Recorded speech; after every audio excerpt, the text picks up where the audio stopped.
Saludos a todos, muy buenas noches a todos los que están conectándose en esta noche teológica y a todos aquellos que van a ver este programa por diferido. Esta vez estamos transmitiendo por Facebook para nuestros suscriptores de Facebook. Muchas gracias por suscribirse a nuestra página de Facebook y también por estar suscrito a nuestro canal de YouTube. Entonces, esta noche estamos transmitiendo por esta vía y más adelante vamos a subir este programa en YouTube. Entonces, muchas gracias a todos y vamos a empezar el día de hoy, en esta noche, en esta velada teológica. Vamos a estar analizando lo que es la historia que nosotros encontramos en Mateo capítulo 4, versículos 1 al 9. Intextualidad de la Biblia griega. Esta es una cuestión muy interesante la que vamos a estar analizando esta noche. Todos conocemos esa historia en la cual la narrativa nos cuenta acerca de que Jesús fue llevado por el Espíritu al desierto para ser tentado por Satanás. Realmente, ¿cuál es el trasfondo? ¿Cuáles fueron las fuentes que dieron origen a esta historia? ¿Es histórico? ¿Es teológico? ¿O es literario? Es lo que vamos a analizar esta noche. Y también cómo los aspectos teológicos de esta narrativa han llevado a desarrollar ciertas creencias dentro de la comunidad cristiana, que en algunas ocasiones aún se ha llegado a tomar este texto de manera literal, tan literal que otros tratan de imitar este relato que nosotros tenemos en Mateo 4, 1 al 9. Sin embargo, vamos a analizar realmente cuáles fueron las fuentes. ¿Realmente esto tiene algo de histórico?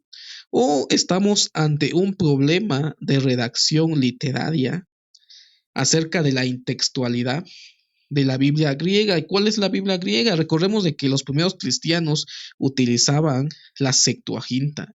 Y en la Septuaginta hay libros que en la línea protestante, sin ninguna explicación, fueron quitadas del canon y nosotros manejamos solamente un canon corto, más no el canon alejandrino, que era el canon de la iglesia cristiana primitiva.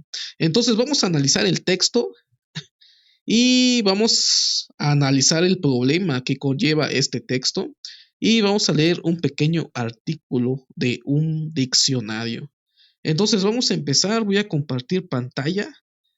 Muchas gracias a todos, suscríbanse al canal ya que nos apoyan y nos ayudan a poder continuar creando contenido para ustedes.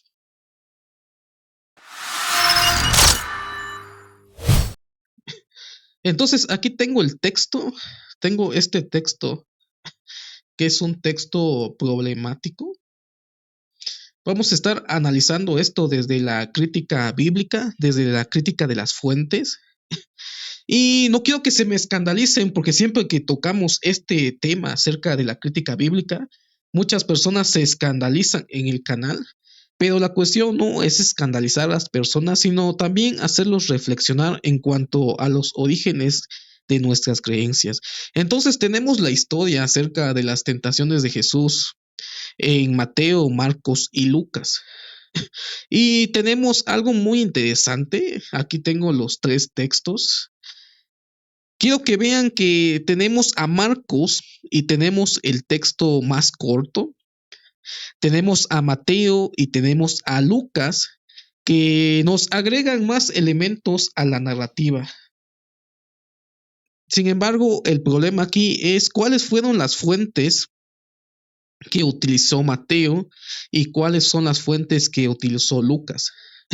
Si nosotros nos vamos a la historia, recordemos de que Marcos es el evangelio más antiguo y por lo tanto el menos teológico y probablemente es el que contenga algunos elementos que podamos hablar o decir que son elementos históricos. Y Mateo ya elabora y recrea lo que es el Evangelio de Marcos, la adapta para su tiempo y para su comunidad. De la misma manera, Lucas está escribiendo desde la historia de la salvación y ya tenemos más elementos desarrollados en la tradición oral como también de la propia manos de Lucas. Entonces, Mateo utiliza a Marcos en el problema sinóptico. Lucas utiliza a Mateo y a Marcos, y por lo tanto tenemos que considerar en nuestro análisis y en nuestra investigación el Evangelio de Marcos debido a que es el más corto. Y quiero que vean, simplemente tenemos 2 versículos que nos hablan acerca de este problema.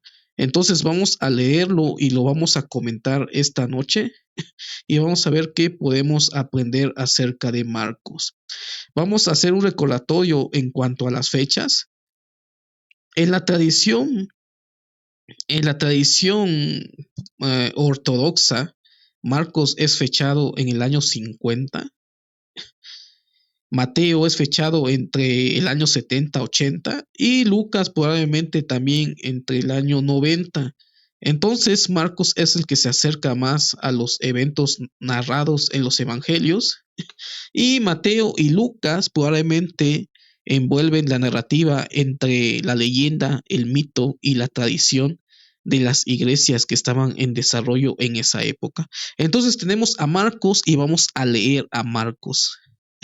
Entonces dice Marcos, versículo 12: y luego el Espíritu le impulsó al desierto, y estuvo allí en el desierto 40 días, y era tentado por Satanás, y estaba con las fieras, y los ángeles le servían. De esta manera solamente nos presenta en la narrativa Marcos la historia de Jesús en el desierto. Sin embargo, aquí tenemos que tener en cuenta que Marcos no nos narra algunos elementos que nos narra Mateo y Lucas, como cuál. No tenemos la historia de los 40 días y las 40 noches acerca del ayuno. ¿Ayunó Jesús 40 días y 40 noches? Parece ser que en el Evangelio de Marcos, lo que le interesa a Marcos de escribir en su Evangelio no es el ayuno, de hecho ni siquiera lo menciona, sino simplemente era de que Jesús era llevado al desierto para ser probado.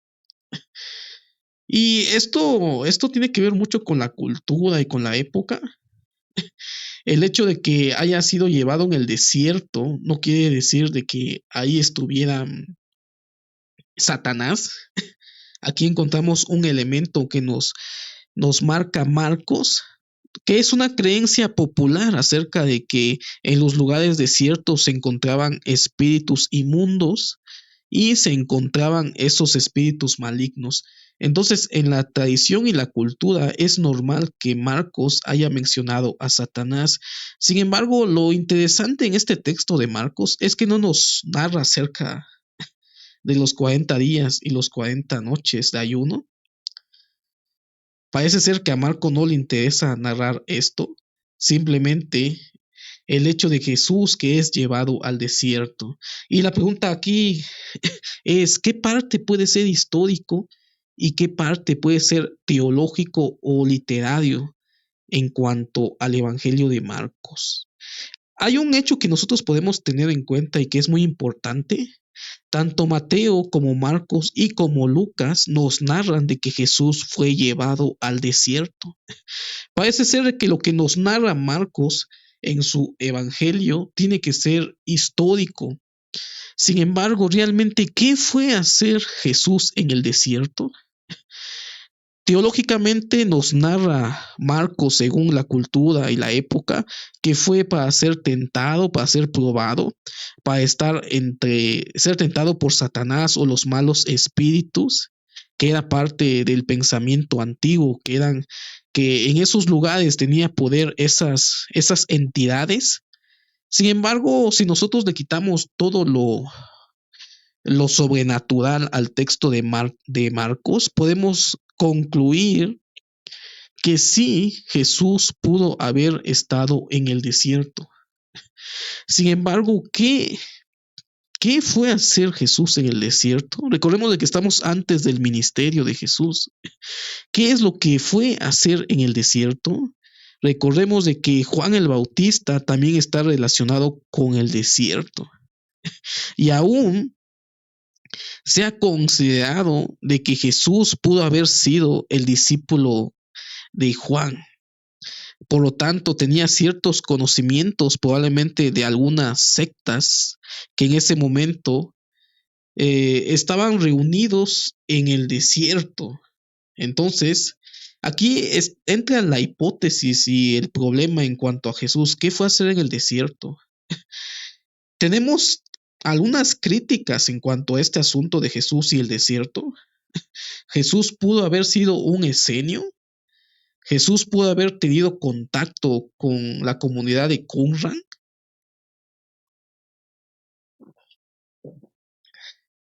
El mundo crítico está dividido en cuanto a este asunto. Hay unos que argumentan que no, que el cristianismo no tiene nada relacionado con Qumran y con los esenios. Hay otros que dicen que sí, que tienen cierta influencia la secta de los esenios en el cristianismo.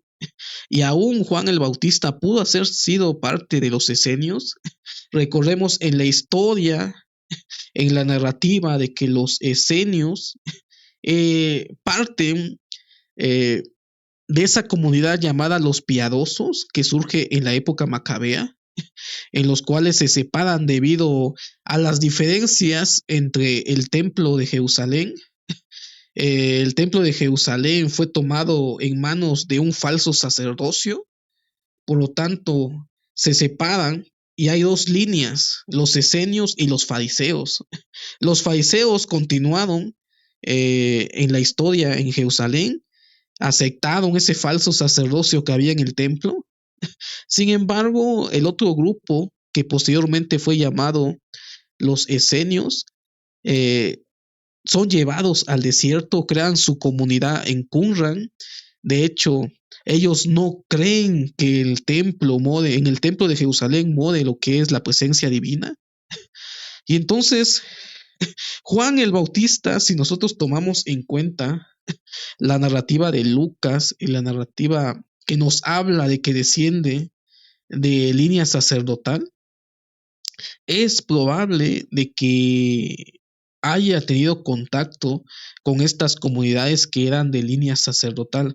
Entonces es plausible de que Juan el Bautista tuviera cierto contacto con estas comunidades, era descendiente o descendía de línea sacerdotal y nos narra el evangelio de que estuvo en el desierto, al igual que estas comunidades. Y el mensaje de Juan el Bautista era un mensaje escatológico, era un mensaje del fin del mundo. Él pensaba ser un profeta apocalíptico. Probablemente Jesús también era de esa línea como un profeta apocalíptico y que pudo tener contacto con estas comunidades en el desierto. No nos lo dice el Evangelio, claro que no, esto no está en los Evangelios. Simplemente tenemos la referencia de que Jesús estuvo en el desierto. ¿Estuvo en el desierto? Probablemente sí estuvo en el desierto y es históricamente. Mateo, Marcos y Lucas lo describen. Sin embargo, desarrollan una historia teológica, una historia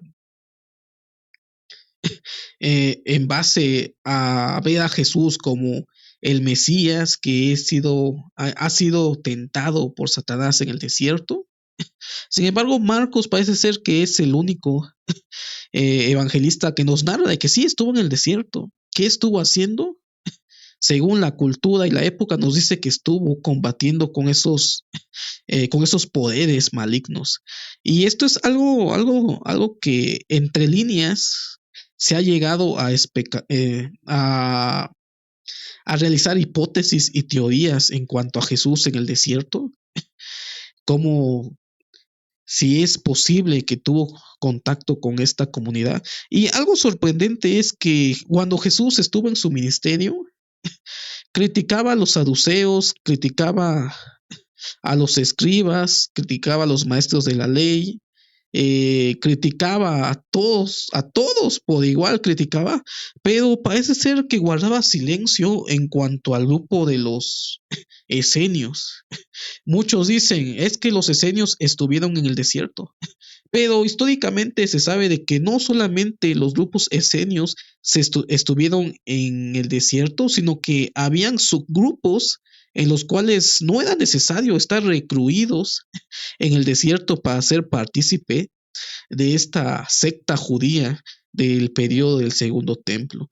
Entonces, aquí tenemos lo interesante en cuanto a Marcos, que nos está narrando de Jesús en el desierto. Esto pudo haber sido histórico. No nos habla del ayuno.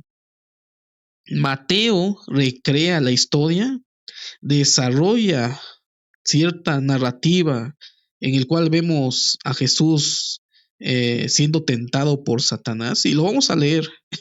Entonces ya analizamos Marcos. Marcos parece ser de que entre líneas nos dice de que Jesús estuvo algún tiempo en el desierto. No describe los 40 días y los 40 noches de ayuno.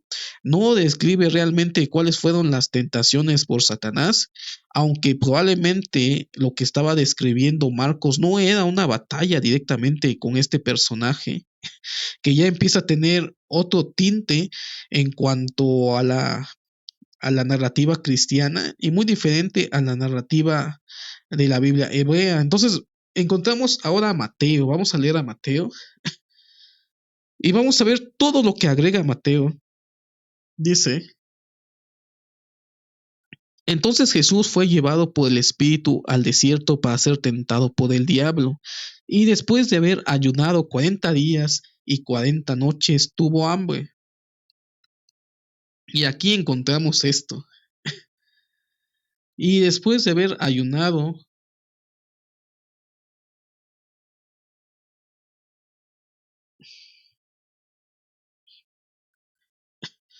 y después de haber ayunado 40 días y 40 noches tuvo hambre.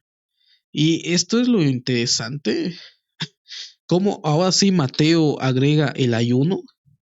Y muchos han tomado este texto de forma literal, cuando en realidad probablemente sea de tipo teológico y tipo literario. Tiene una fuente literaria que fue desarrollada no para tomarse de forma literal. Y hay muchos que se toman este texto de forma literal y dicen, vamos a ayunar 40 días, vamos a ayunar 40 noches.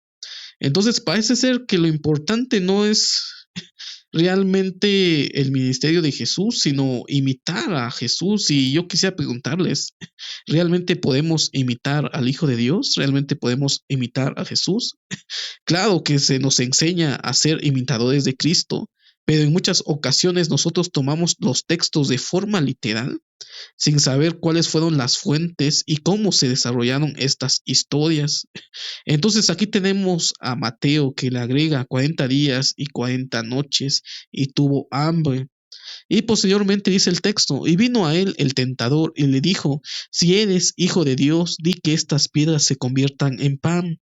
Él respondió y dijo, escrito está, no solo de pan vivirá el hombre, sino de toda palabra que sale de la boca de Dios. Entonces el diablo le llevó a la santa ciudad y le puso sobre el pináculo del templo y le dijo, si eres hijo de Dios, échate abajo, porque escrito está, a sus ángeles mandará cerca de ti. Y esta es la palabra que se repite mucho, si eres hijo de Dios.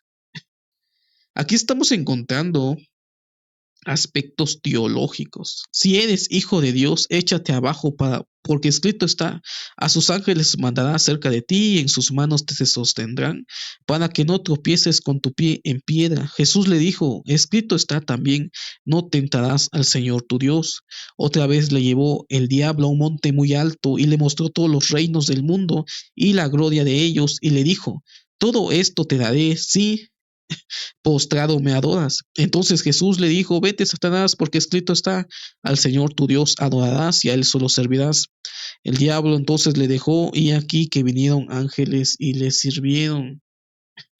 Aquí tenemos una historia muy interesante en cuanto a la lucha entre Satanás y Jesús. Y la pregunta es, ¿cuál fue la fuente que utilizó Mateo? ¿Cuál fue la fuente que dio origen a este texto, a esta historia? Recordemos de que los evangelistas están interpretando la historia, están interpretando los hechos y los acontecimientos de la vida de Jesús. Marcos no nos menciona esta historia, solamente guarda silencio en cuanto a lo que pudo haber hecho Jesús en el desierto, que puede tener una característica histórica. Pero lo que nos narra Mateo aquí no puede tener algo de histórico. Es un texto teológico, es un texto literario que en la época de Mateo, recordemos, Mateo ya está escribiendo en el año 80, en el año 90, datos aproximados, y por lo tanto ya se habían desarrollado tradiciones orales acerca del Evangelio de Marcos, acerca de la historia de Jesús y su pelea o las tentaciones de Jesús con el diablo. Entonces, cuando Mateo está escribiendo su Evangelio, ya habían ciertas leyendas, ciertos mitos acerca de lo que Marcos solamente narra un extracto de la historia. Marcos simplemente dice de que fue en el desierto 40 días y fue tentado por Satanás. Cuando los primeros cristianos o el cristianismo estaba surgiendo y encontraban estas historias, empezaban a desarrollar otras historias basado en los textos. Y esto es nada extraño, esto no tiene nada de extraño. Parece ser que el día de hoy, cuando nosotros tomamos este tema, cuando tocamos este tema acerca de el desarrollo de las historias narrativas de la Biblia del Nuevo Testamento, a veces nos escandalizamos cuando escuchamos, es que no es histórico, es teológico, es literario, es una historia narrada e interpretada de la historia de Marcos, adaptada ya en la época en que se desarrollan estas tradiciones, y nosotros nos escandalizamos. Pero en la antigüedad no era de esa manera. En la antigüedad no era de esa manera. La historia se interpretaba y se adaptaba para un nuevo público, para una nueva época y para una nueva generación. Cuando Marcos escribe su evangelio, simplemente nos narra de que Jesús estuvo en el desierto. Los cristianos que leían este evangelio se preguntaban qué pasó en el desierto, como todos nosotros. ¿Qué pasó en esa tentación de Jesús y Satanás, cuando estuvo Satanás tentándolo? Entonces se desarrollaron historias, se desarrollaron leyendas y tradiciones orales. Cuando Mateo elabora su evangelio, probablemente retoma esas historias, retoma esas tradiciones orales y aún recrea la historia y lo moldea, y ya tenemos una nueva historia acerca de Jesús y las tentaciones. Algo que tenemos que tener en cuenta en la elaboración de los evangelios es que cada evangelista escribe en tiempos diferentes para diferentes personas y tienen propósitos diferentes. El propósito de Mateo parece ser enfocado más al ayuno, acerca de la vida santa, de que ya se estaban desarrollando estas comunidades cristianas. Mateo es el único evangelista que nombra a la iglesia, cuando la iglesia no existía en la época de Jesús, sí, pero sí ya se empezaba a surgir en la época de Mateo. De la misma manera, podemos ver aquí una expansión de la historia y tenemos que comprender que esto es literario, es teológico, no es histórico. Mateo quería transmitir un mensaje y está transmitiendo y está tomando base también de la derrota del pueblo de Israel en el desierto. Y entonces quiero que vean cómo Mateo está recreando toda la historia, partiendo de Marcos, partiendo de la historia de Israel en el desierto y su fracaso. Cuando vemos que aquí Jesús, como el nuevo Israel, como el nuevo Hijo de Dios, vence a las tentaciones que el pueblo de Israel en el desierto no pudo vencer. Entonces quiero que vean todos esos elementos intertextuales que encontramos en cuanto a la redacción de la historia de las tentaciones de Jesús. Y este es un problema que posteriormente nos encontramos al tomar este texto de forma literal. Queremos imitar los 40 días y las 40 noches de ayuno. Parece ser de que en algunas ocasiones hasta esto es discusión en las iglesias. Yo ayuné 5 días, yo ayuné 15 días, yo hice un ayuno de 20 días. Hasta han llegado algunas personas a tratar de ayunar más de 40 días. Y quiero decirle de que han habido hermanos, han habido cristianos que han muerto por tomarse de forma literal este texto, por no conocer los aspectos que llevaron a desarrollar estas narrativas en los evangelios. Entonces lo principal no eran los 40 días, sino la victoria de Jesús como el nuevo Hijo de Dios que desplaza al pueblo de Jerusalén. Y me van a decir de que esto es algo que puede escandalizar a las personas cuando se comentan estos temas.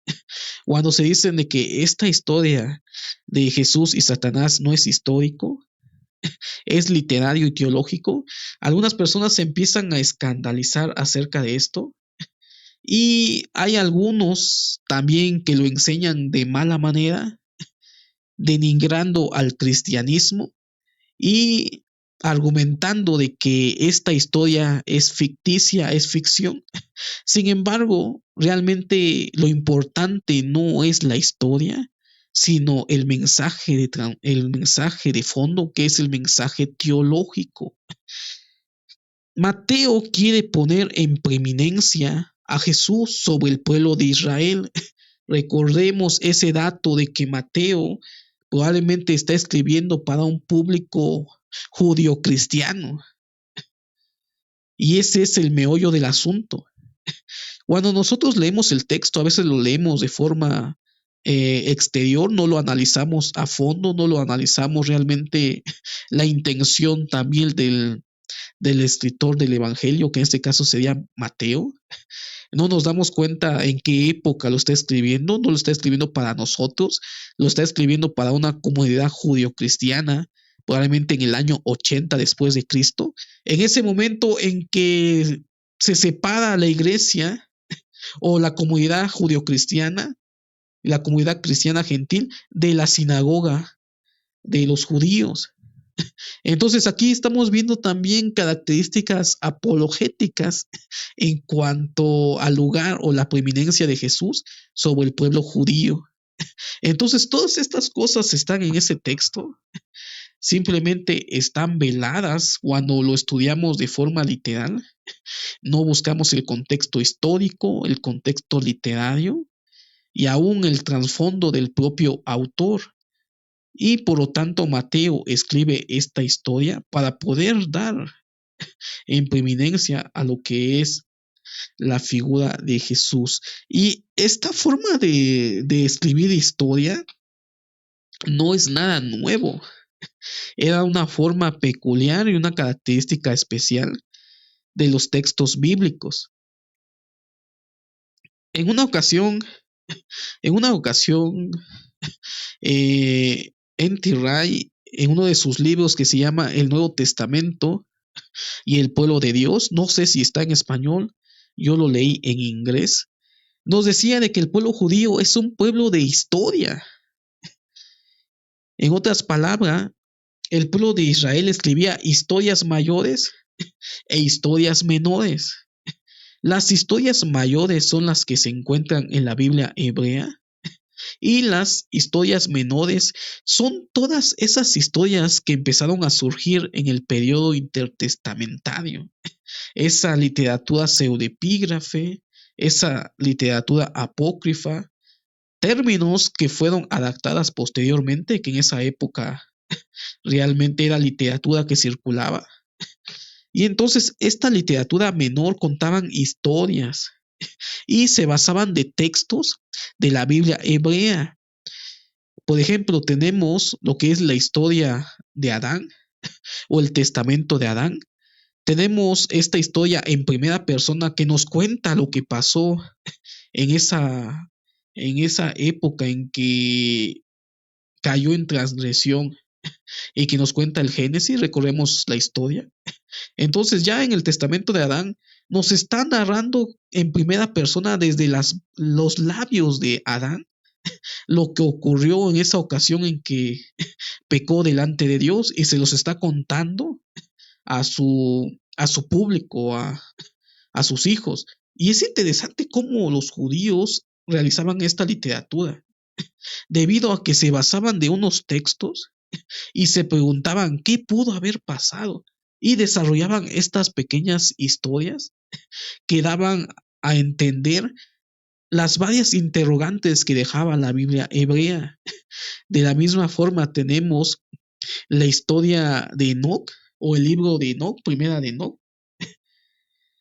acerca de la historia de los vigilantes. Y toda esta historia surge por unos versículos oscuros en la Biblia hebrea que dice de que los hijos de los dioses tomaron de las hijas de los hombres.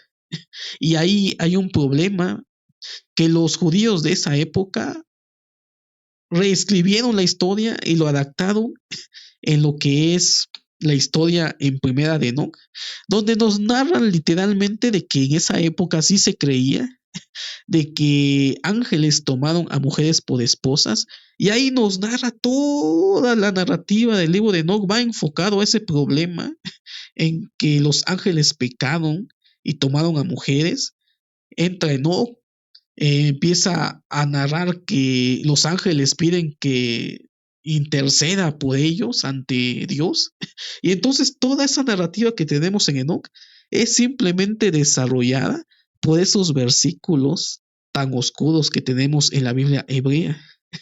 Entonces, de la misma manera, cuando el Nuevo Testamento se redactó, cuando se puso en texto, era una tradición o era una forma peculiar de contar historias. Mateo toma a Marcos, nos deja un interrogante ahí, que nos dice de que fue tentado Jesús en el desierto. Y entonces de esa pequeña interrogante es donde surge la historia que nos desarrolla Mateo en su evangelio. Sea propio de Mateo, una historia desarrollada por el propio Mateo o una historia ya en las comunidades cristianas que Mateo puso solamente en el evangelio, no lo sabemos realmente. Pero lo que sí sabemos es que era una forma peculiar de desarrollar y escribir historia en la antigüedad. Muchos se han argumentado y no me gusta utilizar esta palabra, ya que muchas personas se escandalizan, pero era normal para estos escritores inventar historias y adaptarlas a sus propios escritos, o inventar palabras que ciertos personajes históricos pudieron haber dicho y la datan, la escriben en su biografía. Tenemos varias historias en los cuales, valga la redundancia, los historiadores no estuvieron al momento en que se dio un discurso de uno de los césares o uno de los héroes griegos, y ellos tuvieron que reinventar el discurso. Bien, puede haber sido varios discursos que fueron desarrollados de esa forma y colocados en los labios de Jesús, pero esto era algo normal.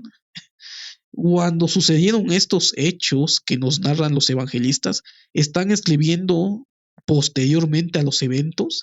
No existían grabadoras, no existían computadoras, no existían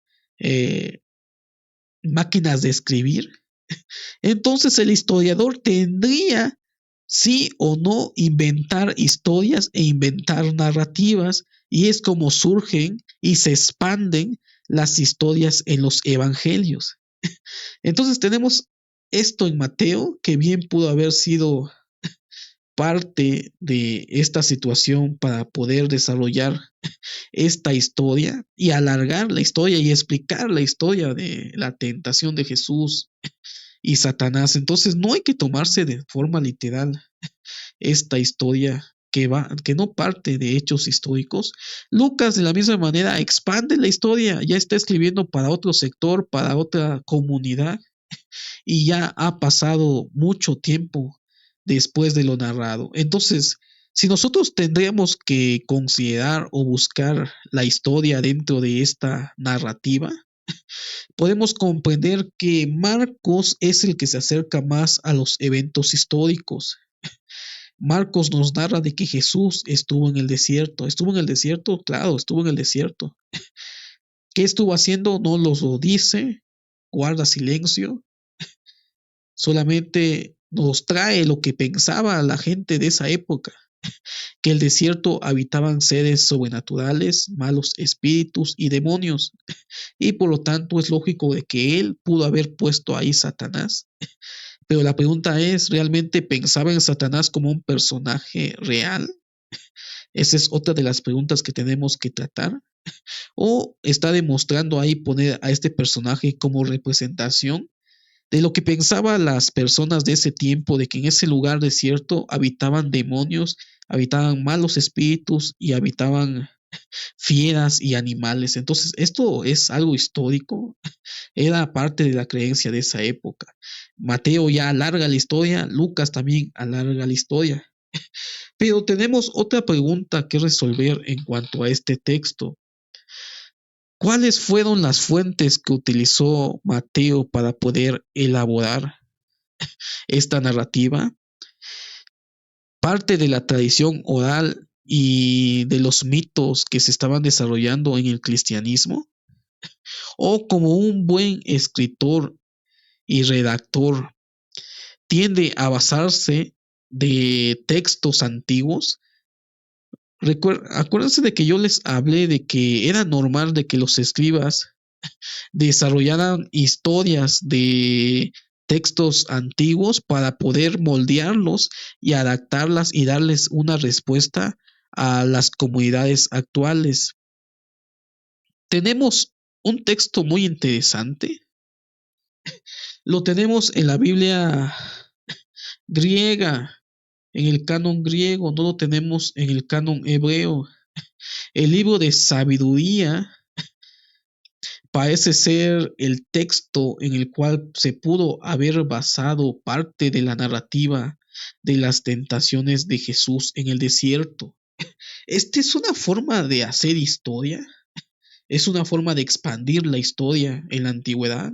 En la Biblia hebrea tenemos los ejemplos claros que hablé, que en la literatura intertestamentaria se desarrollaron, y esa peculiaridad aún continuó en la época eh, del rabinismo judío, de la época de los rabinos judíos, después de la destrucción del segundo templo, en el Talmud y y algunas literaturas de los judíos posterior a la destrucción del segundo templo, se desarrollaron algo que se llama midrash, que es una forma de interpretar una historia y adaptarlas también a épocas contemporáneas. Y entonces parece ser que esa tradición de reinventar la historia, alargar la historia y en algunas ocasiones colocar elementos nuevos, parte de una tradición antigua que comparte tanto el cristianismo como el judaísmo rabínico actual. Entonces tenemos el libro de sabiduría, vamos a leer, que parece que tiene elementos que puedan llevar a cabo el desarrollo de estas tentaciones. Dice, tenemos en Sabiduría capítulo 2, versículo 13. Este texto pudo haber sido conocido por la comunidad cristiana antigua. Recordemos de que los judio-cristianos utilizaban la Septuaginta y entre la Septuaginta se encontraba también el libro de sabiduría que hoy en día no se encuentra en el canon protestante. Entonces vamos a leer y vamos a comentar. Dice: se jacta de que tiene conocimiento de Dios y se llama hijo de Dios. Y aquí estamos encontrando una referencia que Mateo utiliza. Si eres hijo de Dios, y lo encontramos desde el bautismo. Dice: Él nos es puesto para refutar nuestros pensamientos. El solo verlo ya nos causa molestia, porque su vida es contraria a la de los demás y sus caminos son diferentes. Somos considerados por Él como viciosos y se apartará de nuestros caminos como quien se aparta de la inmundicia. Considera bienaventurado el final de los justos y se gloria de que Dios es su Padre. Parece ser que aquí encontramos esa referencia a Jesús que pudo haber tomado Mateo también de base para poder desarrollar las tentaciones acerca de que Jesús era el Hijo de Dios. Aquí vemos que encontramos que dice se jactaba de ser Hijo de Dios. Dice: veamos si sus palabras son verdaderas y comprobemos lo que le ha de acontecer. Y eso lo encontramos en el motivo que Mateo ya empieza a expandir la historia de las tentaciones, que fue para ser probado Jesús. Y la tentación no era convertir pan o no era convertir eh, en alimento y las otras dos tentaciones, sino realmente era hacer dudar a Jesús. Y aquí lo vemos. Veamos si sus palabras son verdaderas y comprobemos lo que le ha de acontecer en cuanto a si realmente es hijo de Dios. Y aquí lo encontramos. Interesante datos. Entonces parece ser de que aquí esta narrativa parece ser base también para el desarrollo de la historia que nosotros encontramos expandida en el Evangelio de Mateo. Dice: porque si verdaderamente Él es hijo de Dios, y esto es algo interesante, aquí encontramos lo que Satanás o lo que el evangelista pone en la boca de Satanás, que es probar de que si Jesús era realmente el Hijo de Dios. Dice: porque si verdaderamente Él es hijo de Dios, Dios lo cuidará y lo librará de la mano de los adversarios. Y esto es interesante. Aquí encontramos este texto que bien los cristianos antiguos, los cristianos primitivos, tenían conocimiento de este texto y pudo haber sido la base por el cual Mateo se prestó a desarrollar la historia que inventó acerca de las tentaciones. Y esta palabra no me gusta decirlo, pero era parte común del desarrollo de historias, tanto en la Biblia hebrea como en la literatura intertestamentaria, y por lógica la encontramos en la literatura del Nuevo Testamento. Entonces aquí encontramos esto: porque si verdaderamente Él es hijo de Dios, Dios lo cuidará y lo librará de la mano de los adversarios. Y este es uno de los temas que trata Satanás cuando trata de tentar a Jesús, diciendo de que si realmente es hijo de Dios, que no se preocupe, que se tirara del del templo, el lugar más alto del templo, y los ángeles de Dios vendrían a rescatarlo y lo salvaría. Sin embargo, lo que aquí trataba de hacer Satanás era hacer dudar a Jesús acerca de si realmente es hijo de Dios. Y aquí encontramos esto en este texto. Y aquí en el 19 dice: probémoslo con afrenta y tormentos, para que conozcamos si en verdad es modesto y comprobemos su paciencia. Y aquí es interesante esto. Probémoslo. Cuando nosotros encontramos la palabra tentaciones en la Biblia griega, tanto se puede traducir como tentación como prueba. Entonces encontramos una referencia a que Jesús iba a ser probado en ese desierto y Satanás iba a personificar lo que es este texto que nosotros encontramos en el texto de sabiduría. Y encontramos en el versículo 20, condenémoslo a una muerte infame, sea su prueba conforme a sus palabras. Y algo interesante es de que Mateo nos narra, me parece que Mateo, si no es Lucas, nos narra de que Satanás lo dejó por un momento y encontramos otra vez esa misma referencia acerca de que si realmente es hijo de Dios, si salvó a muchos, ¿por qué no se puede salvar a él? Entonces encontramos también esta referencia. Condenémoslo a una muerte infame, sea su prueba conforme a sus palabras. Entonces, si nosotros nos ponemos a ver este texto de forma dogmática, aquí podemos ver una referencia cristológica acerca de Jesús. Lo encontramos en un texto que se encontraba en el canon alejandrino, que era el canon de la iglesia primitiva antigua. Y entonces este texto lo conocían los cristianos antiguos y por lógica lo conocía el evangelista o quien sea que haya escrito el Evangelio de Mateo y pudo haber sido la base de desarrollo de lo que posteriormente nosotros encontramos en la narrativa de la tentación de Jesús. Y esta es la cuestión. Muchas veces, no me acuerdo si Rudolf Buchmann lo dijo en una ocasión, si alguien lo sabe me puede corregir. En su tradición o en su crítica, Rudolf Buchmann es un teólogo que no es muy bien entendido en la comunidad cristiana, en la ortodoxia cristiana.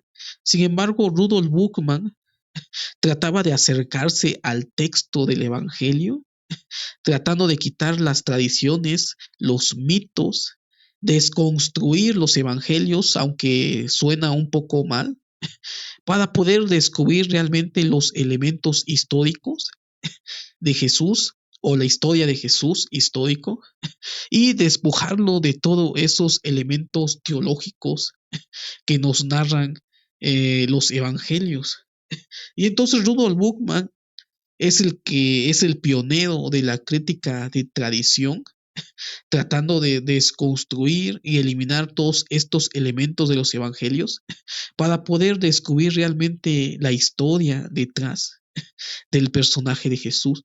Entonces vemos aquí cómo desconstruimos esta historia y encontramos una base que pudo ser parte de lo que Mateo partió para poder desarrollar la historia de esa batalla que en muchas ocasiones hemos escuchado y nos suena muy emocionante y es algo que la iglesia cristiana escuchaba en la antigüedad.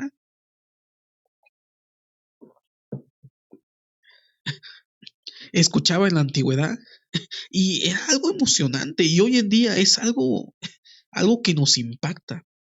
Y yo creo que ese es el mensaje principal de esta historia, realmente la confrontación entre el bien y el mal, la personificación del personaje de Satanás, Jesús venciendo a este personaje, redefiniendo lo que es el nuevo pueblo de Israel y definiendo lo que es ser un hijo de Dios.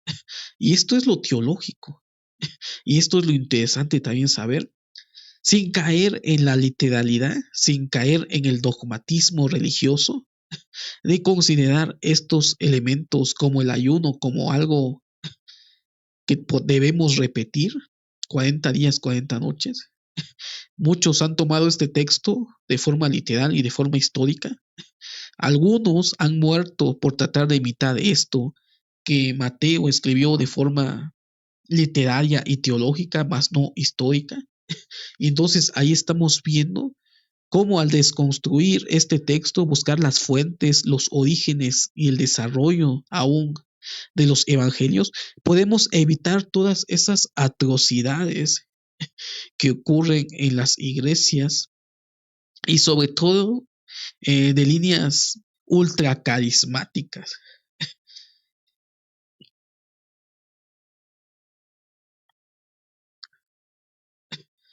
Entonces, tenemos este tema muy interesante que vimos acerca de Mateo, Marcos y Lucas. Y quiero decirles algo interesante también. El evangelista Juan ni siquiera nos narra la historia de las tentaciones de Jesús. Parecía ser de que, bueno, se ha dicho, se ha argumentado de que no quiso escribir lo mismo que los otros evangelistas. Sin embargo, una historia tan sorprendente como Jesús peleando con Satanás en el desierto sería algo interesante que narrar en el Evangelio de Juan. Pero parece que Juan desconoce esta historia, parece que Juan no le interesa esta historia, tal vez conocía de que era una historia desarrollada en cierta comunidad cristiana que él no quería contar, como también no nos cuenta y no nos narra acerca del nacimiento virginal de Jesús, sino que para él lo más importante es la coexistencia de Jesús en las eternidades. Entonces aquí Juan no le interesa esto, esta historia no cabe en su evangelio. Vamos a leer un pequeño artículo ya para terminar este programa de esta noche.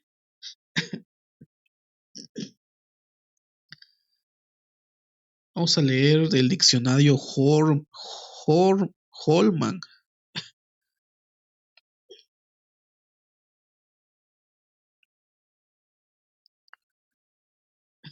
Y aquí vamos a encontrar algo que yo acabé de mencionar. Algunos no están de acuerdo, otros sí están de acuerdo.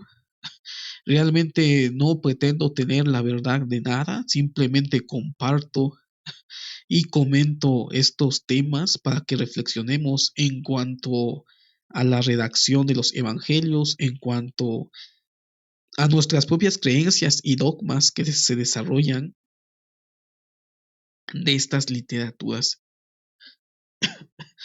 Entonces, vamos a leer y dice: el Nuevo Testamento contiene midrash y es midrashico en el sentido de que muchas partes del Nuevo Testamento ofrecen interpretaciones de textos específicos del Antiguo Testamento que siguen los patrones normales de exégesis sugeridos por los antiguos rabinos. Y esto es lo que acababa de comentar, de que hay historias desarrolladas de textos antiguos que los evangelistas toman y lo expanden en la narrativa de Jesús. Hay muchas historias que fueron desarrolladas partiendo de las narrativas de la Biblia hebrea, y no solamente de la Biblia hebrea. Ya vimos un ejemplo del libro de sabiduría que pertenecía al canon alejandrino y que el cristianismo antiguo conocía esta historia. Probablemente nosotros no lo conocíamos, o si lo conocemos, no lo tomamos en cuenta debido a que se encuentran entre los dichosos libros deuterocanónicos. Pero en esa época esta literatura era conocido y puede ser esta historia de las tentaciones de Jesús o un midrash más de los tantos desarrollados por los evangelistas. Dice: sin embargo, algunos críticos recientes que afirman que los evangelios son midrash o contienen midrash, quieren decir que los escritores de los evangelios utilizaron motivos narrativos del Antiguo Testamento para inventar historias sobre la vida de Cristo que no tienen una base real en la historia. Entonces no soy el único que tiene esa hipótesis y esa teoría acerca de ciertas narrativas en los evangelios que no son históricos, simplemente son midrash, son desarrollados para expandir las historias del Antiguo Testamento. En este caso tenemos ejemplo del libro de sabidurías y que también le coloca elementos acerca de la antigua tradición de Israel en el desierto, porque también tiene elementos simbólicos. Entonces, la búsqueda de estos motivos narrativos y la forma en que se utilizaron para crear relatos evangélicos se conoce como crítica Midrash. Los críticos del Midrash afirman que los antiguos cristianos no tenían reparos en utilizar relatos no históricos sobre Jesús siempre que expresaran alguna verdad espiritual. Sin embargo, estas afirmaciones son pocos convincentes. Entonces, esto es lo que opinan algunos. Recordemos de que no a todos les gusta la crítica literaria, la crítica bíblica, la crítica de tradiciones. El diccionario Horvath nos trae simplemente lo que guarda su postura, que es un diccionario evangélico. Sin embargo, lo importante es que los trae entre líneas lo que opinan los críticos bíblicos, los críticos acerca de los evangelios. Entonces dice que los críticos del Midrash afirman que los antiguos cristianos no tenían reparos en utilizar relatos no históricos sobre Jesús siempre que expresaran alguna verdad espiritual. Entonces, también existe esa crítica, a pesar de que algunos no lo vean de manera convincente, pero las evidencias se encuentran ahí, las pueden verificar.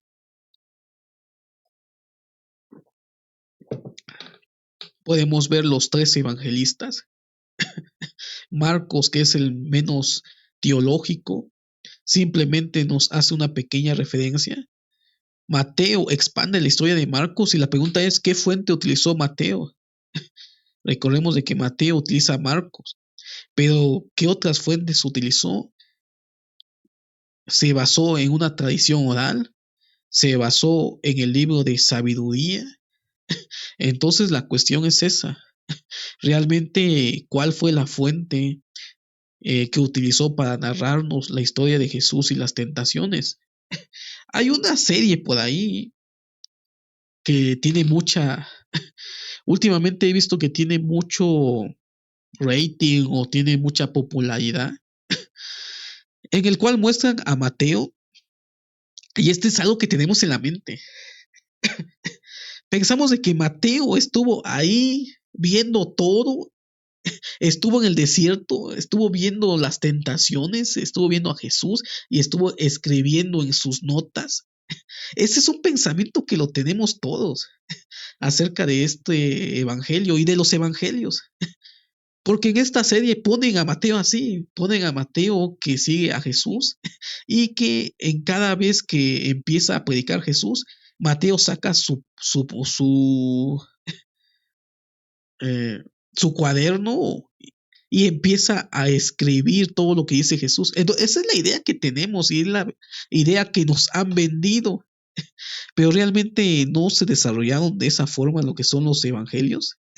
No se escribieron de principio a fin, tuvo un desarrollo y hubieron interpolaciones, hubieron recreaciones de la historia.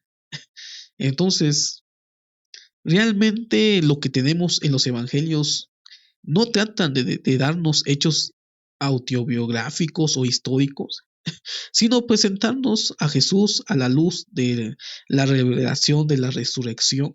Entonces tenemos una historia interpretada bajo esas condiciones y por lo tanto eso es lo que tenemos en los evangelios. Yo creo que en otro programa vamos a leer un artículo acerca de cómo se desarrollaron y se escribieron los evangelios, porque es algo que nosotros desconocemos muchas ocasiones y cuando escuchamos estos temas, a veces empezamos a escandalizar y empezamos a hacer críticas, pero bueno, esa es otra historia, eso lo vamos a ver en otra ocasión.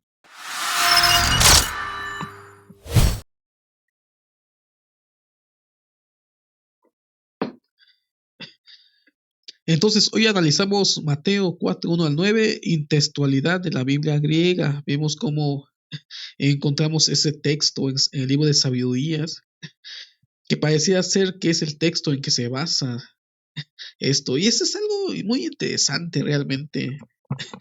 No solamente existe la crítica textual, también existe la crítica de tradiciones y todas estas metodologías, porque son métodos, son metodologías que se utilizan para el estudio bíblico. Recordemos de que en este canal no hablamos de dogmas, no hablamos de religión, hablamos simplemente de aspectos críticos, teológicos, desde el método histórico crítico literario. Así que no vamos a hablar acerca de religión, no vamos a hablar acerca de dogmas, simplemente vamos a estudiar estos temas con ojos críticos para poder cambiar algunas cosas que debido al desconocimiento de cómo se formó y se llevó a cabo eh, las narrativas de los evangelios, caemos a ciertas creencias que en vez de ser sanas, resultan ser peligrosas para la vida del creyente. Y no es nada extraño que nosotros encontremos este texto de forma literal en la creencia cristiana. Han habido hermanos que han tratado de ayunar 40 días y 40 noches. Y sí, pero terminan en un ataúd. Terminan ahora sí en la presencia del Señor antes de tiempo. Y se toman de forma literal estas narrativas y estas historias que nosotros encontramos en los evangelios. Entonces, más adelante, de hecho, pensaba hacer una serie acerca de esto, acerca del Evangelio de Mateo. Hay muchos problemas con el Evangelio de Mateo a nivel literario y que nosotros creemos que son históricos. Para adelantarles solamente los que conocen o los que desconocen, tenemos más adelante la narrativa de Mateo 5 al 7, que nos narra acerca del famoso Sermón del Monte, que probablemente no era sermón ni tampoco fue en un monte, sino que fue desarrollado por Mateo y nos manda esta historia en un monte y un sermón, cuando en realidad probablemente hayan sido dichos de Jesús que tuvo acceso Mateo y que reinterpreta y le da un contexto en el cual Jesús está dando un sermón, pero realmente no era un sermón, sino eran dichos. Y lo encontramos también en Lucas, pero debido a que eran dichos, Lucas lo tiene intercalado en todo su evangelio. Entonces, es interesante este tipo de estudios. A mí me fascina lo que es la crítica bíblica, la crítica literaria, histórica y teológica. Entonces, me dio mucho gusto estar con ustedes en esta noche teológica. No se me vayan a escandalizar. Estos temas en unas ocasiones yo ya no los quiero tocar.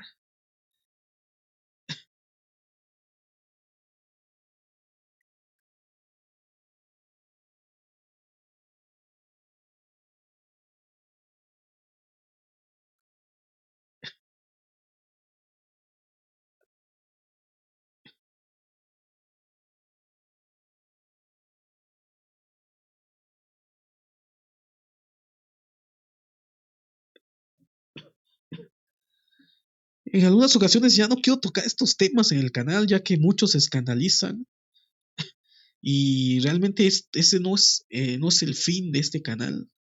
El fin de este canal es repensar nuestras creencias y al final de cuentas lo importante no es lo histórico. Yo siempre he dicho que lo importante no es si es histórico. Nuestra fe no se basa en evidencia tangible ni histórica. ¿Se acuerdan de lo que dijo Jesús? Bienaventurado aquel que vio y no, bienaventurados aquellos que creen y no vieron. Y eso es la cuestión de la fe.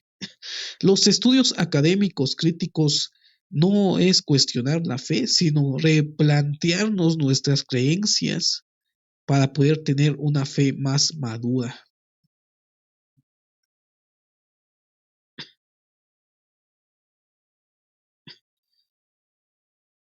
Estamos teniendo pequeños problemas con el internet, entonces ya nos vamos a empezar a despedir. Muchas gracias a todos.